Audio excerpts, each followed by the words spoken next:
If you have a kiddo that has a hard time saying words with the P sound in it, then I am so glad that you're here because I am going to show you exactly where to start so that this can be a smooth process for your child without a bunch of frustration. So stick around and I'm going to share with you 3 different ways you can help your child learn to say the P sound.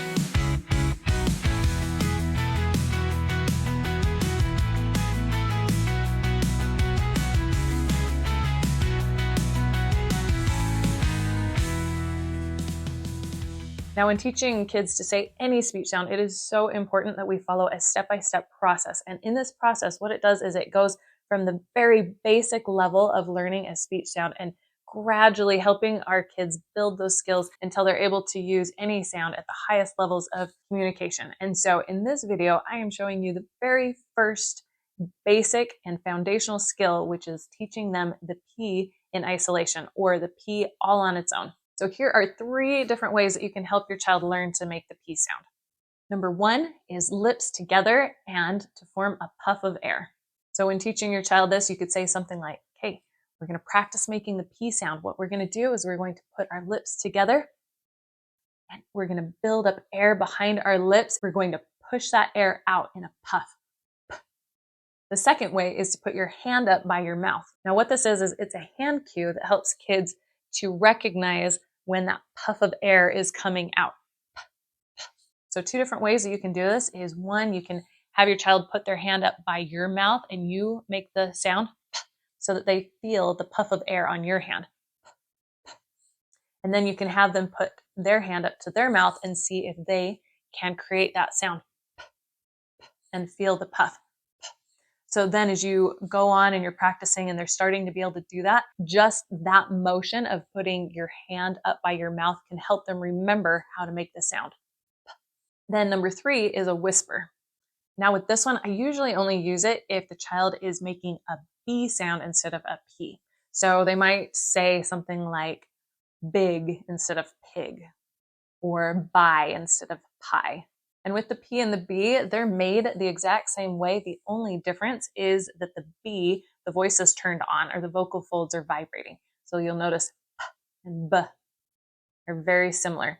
So I'll just tell the child if they're going B, say, okay, let's try and whisper. Do it really soft.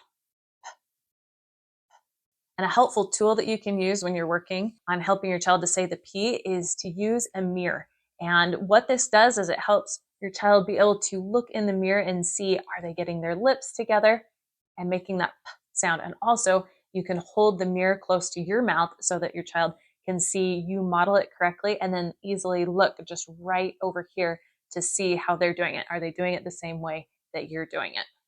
And once your child starts to kind of get a hang of how to make the P sound, make sure that you have them practice it multiple times, because we don't want them to just do it once and then be done, because they still need a lot of practice so that they really solidify that new skill so that it becomes a lot more automatic for them and they don't have to concentrate and think about what they're doing.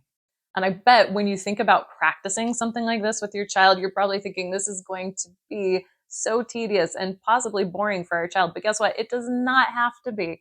And so what I have done is I have gone through and I have created a bunch of videos for you showing you different ways that you can make this fun and engaging for your child. So check out my playlist, which is speech activities for busy parents. And the reason that I have it for busy parents is because I know there's so much we have going on in our day-to-day. And so a lot of my videos also show you how to practice during things that you're already doing during your day, whether it's cooking, getting the kids ready, or you're driving kids different places. I show you so many different scenarios where you can practice speech for just like a minute or 2. Really quick, short practices, but if you will fit in a little bit of practice just here and there during the day, it will make a huge difference for your child. So check out that playlist for lots of fun activities and ways to practice. And if along the way you have any questions, then feel free to leave a question in the comments down below. Thanks for watching. And with that, we are one step closer to unlocking your child's voice one sound at a time.